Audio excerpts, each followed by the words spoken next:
নমস্কার, সময় বাংলাতে আপনাদের স্বাগত। আপনাদের সাথে আমি প্রীতি। দেখে নেব আজকের বিশেষ বিশেষ সংবাদ। শালবনী জমি কেলেঙ্কারি মামলায় 8 জুলাই পর্যন্ত জেল হেফাজতে সুজয় হাজরা।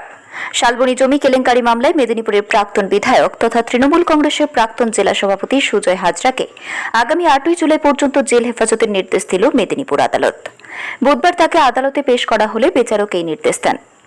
উল্লেখ্য, গত 15 জুন মেদিনীপুর কোতোয়ালি থানায় দায়ের হওয়া একটি মামলায় সুজয় হাজরাকে 9 দিনের পুলিশ হেফাজতে পাঠানো হয়েছিল। অভিযোগ, কোতোয়ালির নির্ণয় নার্সিংহোমকে বেআইনি সুবিধে পাইয়ে দেওয়া এবং স্বাস্থ্যসাথী প্রকল্পে কাটমানি নেওয়ার ঘটনায় তার বিরুদ্ধে তদন্ত শুরু হয়েছে। বুধবার পুলিশ হেফাজতের মেয়াদ শেষ হয়, তাকে ফের আদালতে তোলা হয়। শুনানি শেষে আদালত তাকে জেল হেফাজতে পাঠানোর নির্দেশ দেয়। অন্যদিকে শালবনী জমি কেলেঙ্কারি মামলাতেও তদন্তের স্বার্থে সুজয় হাজরাকে গ্রেপ্তার দেখানোর অনুমতি দিয়েছে আদালত। পাশাপাশি জেল ইন্টারঅ্যাকশনেরও অনুমোদন দেওয়া হয়েছে। এই মামলায় আগামী 8 জুলাই তাকে পুনরায় আদালতে পেশ করা হবে বলেই জানা গিয়েছে। এদিকে ডেবরা থানায় দায়ের হওয়া একটি আর্থিক প্রতারণার মামলাতেও সুজয় হাজরার নাম উঠে এসেছে বলেই তদন্তকারী সূত্রে খবর। ওই মামলায় মূল অভিযুক্তকে হাওড়া থেকে গ্রেপ্তার করেছে পুলিশ। অভিযোগ, বিভিন্ন প্রতিশ্রুতি দিয়ে লক্ষ লক্ষ টাকা আত্মসাৎ করা হয়েছিল। ধৃত ব্যক্তিকে পুলিশ হেফাজতে নিয়ে জিজ্ঞাসাবাদের আবেদনও জানানো হয়েছে আদালতে। তবে মামলায় এফআইআরে এখনো পর্যন্ত সুজয় হাজরার নাম নেই বলেই জানা গিয়েছে। পুরো বিষয়টি নিয়ে সুজয় হাজরার প্রতিক্রিয়া জানতে একাধিকবার চেষ্টা করা হলেও তিনি কোনো মন্তব্য করতে চাননি। আদালত থেকে বেরিয়ে যাওয়ার সময়ও তিনি সম্পূর্ণ নীরব ছিলেন। শেখ ওয়ারিস আলীর রিপোর্ট, সময় বাংলা সংবাদ। সেটা কিছু বলি, সেটা এত অভিযোগ কেন? এত অভিযোগ কি বলবেন? মুখ খুলছেন না কেন?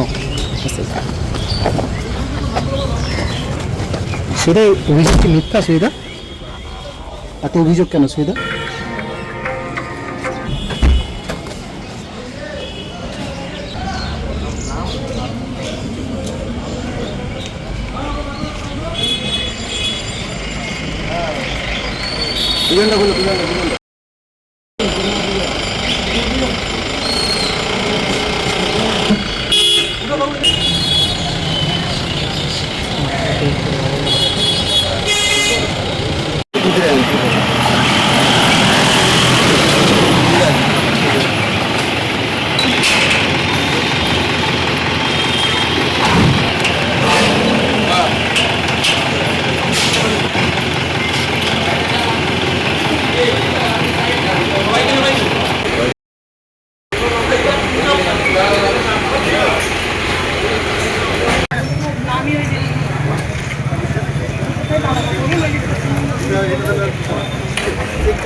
ছোটবেলা পালিয়ে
চলেন চলো।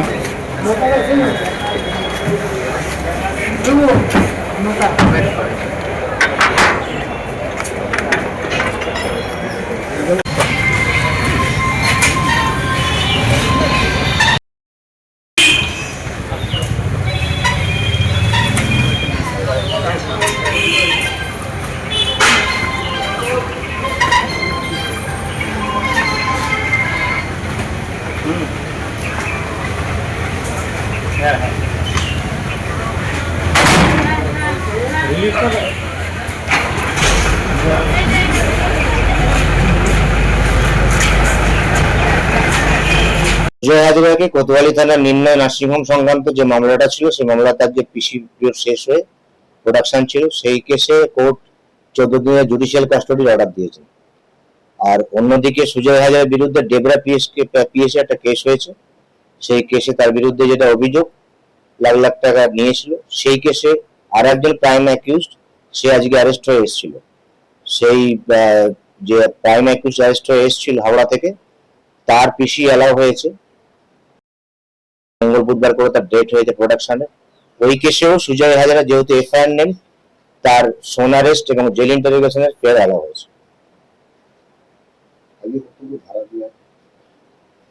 চিটিং ফর্জারি সমস্ত ধারাই আছে। আগামী 8/7/2026 তারিখ সুজয় হাজারের প্রোডাকশন আছে। সংবাদ এখনকার মতো এই পর্যন্তই। সঙ্গে থাকুন, দেখতে থাকুন সময় বাংলা।